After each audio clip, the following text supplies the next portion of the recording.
Philip, I think I'm just going to dive into treatment, directly into treating COVID.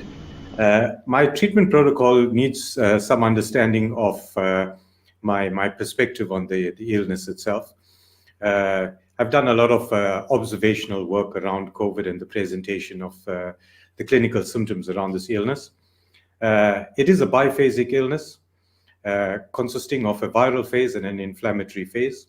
The viral phase seems to last the first 7 days, the first week of illness. It seems to be reasonably self-limiting. The majority of patients report recovery by the fifth or sixth day. The second phase is an inflammatory phase that's triggered on the eighth day by a hypersensitivity trigger. That hypersensitivity results in the release of chemical mediators, histamine, prostaglandins, and leukotrienes, platelet activating factor.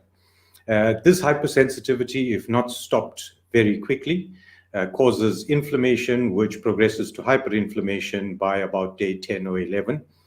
If this is not curtailed, we get coagulopathy, and usually by day 13 or 14, we see D-dimers start to get elevated. So the treatment modality is based on this understanding of the biphasic nature of the illness, and I treat it accordingly. Starting with the viral phase of the illness, in a majority of patients, it is common flu. Now, generally with the flu, we tend to treat it as a viral illness very symptomatically. And so that remains the mainstay of treating the first 7 days. We all know how to treat a flu. Each one of us have our little nuances that we use to get over a common cold or flu, and I encourage patients to use those. There are certain medications that I add to everyone's treatment for specific reasons. One is doxycycline. It's an antibiotic. It also has anti-inflammatory properties, and it's able to inhibit protein synthesis. So it forms an important part of trying to limit this viral replication and spread. Macrolide antibiotics like azithromycin have shown some benefit. However, cost is a concern. So with those patients that I know are prone to developing bacterial infections, I tend to add erythromycin, which is cheaper. And so the combination of doxycycline and erythromycin. However, in this third wave, I've seen a lot of patients develop sinusitis and otitis. So my second choice of antibiotic has been cefacin, a cephalosporin. That tends to treat the infection, and that's reserved for patients who show bacterial sinus or ear infections. The second treatment that I add to all patients is vitamin C, vitamin D, and zinc. Vitamin D at a minimum of 4,000 international units daily, and zinc, and that is continued through till the end of the illness. The vitamin C, generally by the time the 8th day comes along and the illness changes course, I prefer to stop that. The next thing I use is nasal sprays. I've seen a lot of sinusitis. I've investigated in South Africa, and we don't have very many options when it comes to nasal sprays containing antihistaminics.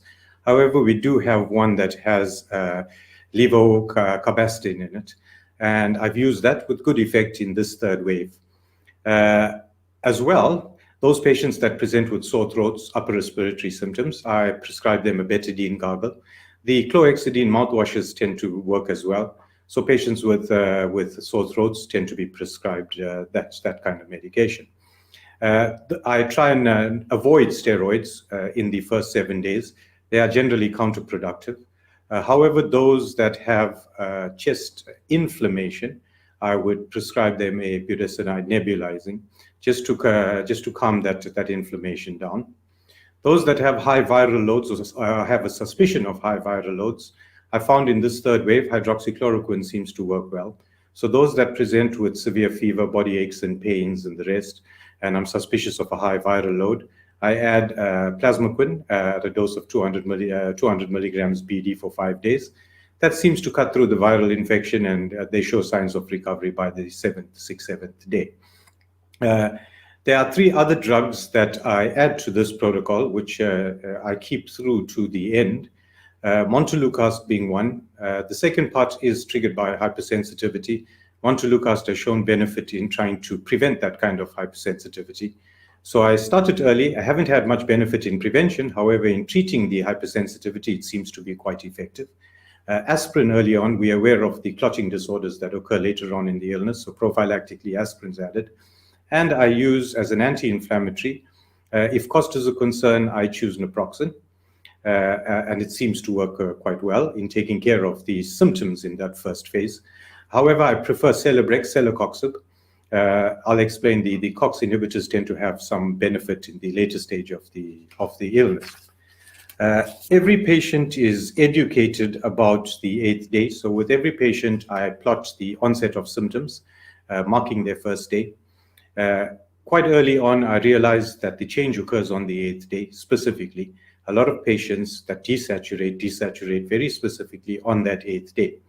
I've got to clarify that is in unvaccinated patients. Vaccination seems to have thrown us a curveball, and that has changed slightly. In those patients who have worsening of symptoms on the 8th day, they are all educated to watch that day, and they are all educated about the possibility of different symptoms, which have changed by the different variants. However, the 8th day worsening has remained consistent. In this third wave with the Delta variant, I found that fatigue is the overriding symptom on the 8th day. That seems to herald the onset of that second phase. So all patients are educated about that, and if they have symptoms on that 8th day, even solitary mild symptoms are asked to present back immediately. It's at that point that treatment changes to management. We biomark those patients. The 3 common biomarkers that I use are CRP, interleukin-6 values, and your D-dimer. Now, the CRP and interleukin-6 after day 8 tend to rise exponentially. The D-dimer only starts to rise by about the 12th or 13th day. So I've had patients with very elevated CRPs and interleukin-6s, and once we brought that under control over a 2 or 3 day period, we suddenly see the D-dimers start to go up. Now, the modality of treating this second phase, the inflammatory phase, seeing that it's triggered by a hypersensitivity kind of reaction, antihistamines are vital in suppressing it. Speed to recovery with any treatment modality is vitally important. And the quicker the speed to recovery, it shows the medication works, and it starts to point to mechanism. Now, with the antihistamines, there's a variety of histamine that gets released from H1 to H4.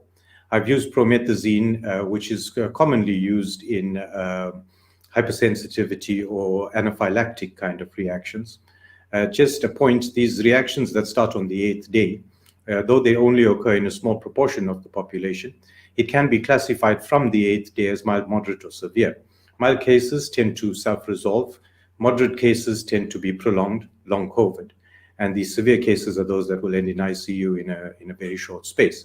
So I tend to treat all as severe until I can prove otherwise. So I started antihistamine, promethazine being the choice. It's an H1 blocker. It also has a serotonergic and muscarinic effect. The first generation antihistamines tend to have a broad diversity of effect. The alternatives would be cyproheptadine or hydroxyzine, and I expect that they should work as well. They have been used and shown benefit. In the second wave, we found a lot of gastroenteritises, which were refractory to the usual treatment options. However, I was of the opinion that this is an allergic reaction of the gut rather than any infection. So I started to use the H2 blockers, cimetidine being the choice here in South Africa. And it seemed to work very well in curtailing all the gastric or gastrointestinal symptoms that I was seeing. The reason I've chosen Celebrex as the anti-inflammatory for this, especially in the second part, we see a lot of lung inflammation that needed to be addressed. However, the COX-2 inhibitors tend to have some benefit against H4 and H4 histamine. So I use Celebrex in the second part as an anti-inflammatory. Secondary to the antihistamines, I continue or add montelukast to those patients who show this kind of reaction. If this is done timeously, you tend to negate the need for any steroid intervention. However, there are those patients who constantly worsen, and that's vitally important, the symptomatology of the illness. Every patient treated on that 8th day with an antihistamine with montelukast with the anti-inflammatory is advised that their symptoms must improve timeously. Timeously meaning within the first day an improvement. If those patients do not improve, those that we can't afford to biomark are started on a steroid. Methylprednisolone is the drug of choice. It has good lung deposition, orally available. I do use prednisone quite often in patients who can't afford the methylprednisolone. Dexamethasone is difficult to administer, and I've actually had to change certain patients from dexamethasone to methylprednisolone because of poor effect, and I saw some benefit in just that change. So the steroid, the dosing is vitally important. In this wave, I've used methylprednisolone at a starting dose of 40 milligrams as a single dose, but I constantly look for benefit. And if by the first evening the patient hasn't had benefit, I give them another dose. By the second day, I would up it to a TDS dose if required. However, if the patient has shown some benefit and is resolving, I maintain that dose. 2 or 3 days later, we repeat the biomarkers and see for a turnaround. Now, generally in that initial period from about the 8th to the 11th day, the steroid dose and the other medication very easily turns around those biomarkers and starts to restore them to normal. However, the D-dimers tend to start to elevate, and that might be an indication of microvascular coagulopathy. Now, the aspirin is given to patients who are not on any type of anticoagulant. Those that are on aspirin for their comorbidities, I tend to add clopidogrel early. However, once the D-dimer starts to go up, the patient needs active anticoagulation. Clexane and the low molecular weight heparins are dangerous, especially seeing that these patients have low platelet counts. And we've had a lot of bleeding with the use of Clexane. So I prefer to use Xarelto, rivaroxaban, at a dosage of 15 milligrams twice a day if the D-dimer is high. And I decrease it to once a day once that D-dimer is settled back to reasonably normal levels. That single daily dose is continued for a month, and then the patient is swapped to oral aspirin to continue for at least 2 or 3 months. We don't want any rebound of those symptoms. The rivaroxaban has worked very, very effectively. I've had patients with very high D-dimer levels, but with no signs of any thrombosis, and I prefer to use this oral medication rather than any intravenous or subcutaneous low molecular weight heparin. I've had patients with D-dimers close to 68,000, where 500, below 500 is the normal, and we've managed to get that down over a period of 5 days on rivaroxaban. So each patient is monitored from the 8th day. They started on antihistamines, Montelukast and Celebrex. Steroids are added judiciously, and the doses increased very quickly till we get clinical recovery or signs of clinical improvement. Once their CRPs and their interleukin-6s have reached baseline, we start to taper off the steroid. We watch the D-dimers for any increase and quickly add an anticoagulant. Patients on this regimen have improved. We find that generally within a week, patients are fully clinically improved. I tend to continue with certain medications for a month. In allergic reactions, we find that there is a propensity for rebound if medications withdrawn too quickly. So once the patient has settled, I change promethazine to a milder antihistamine, levocetirizine being the choice, which is continued for a month. If the patient hasn't gone on to an anticoagulant, aspirin is continued for a month. If they required an H2 blocker, that's continued for a month as well. The steroid is tapered off, and those medications continued for at least a month after they're fully recovered. There are those patients who present with anxiety, who present with other neurologic symptoms. Fluoxetine and fluvoxamine have shown some benefit. I tend to reserve that medication for patients who do present later on with anxiety and that kind of thing. I think we've got to look at two different aspects of this. There is the mechanism which with COVID causes illness, and that might be influencing certain hormone levels and serotonin levels. There's also the post-traumatic stress that patients go through having COVID, and fluoxetine is an ideal molecule for the treatment approach, post-traumatic stress, and so I include it in those patients who tend to have anxiety post-COVID. Those that have brain fog, I found that a supplement, ginkgo biloba, tends to work quite well for that.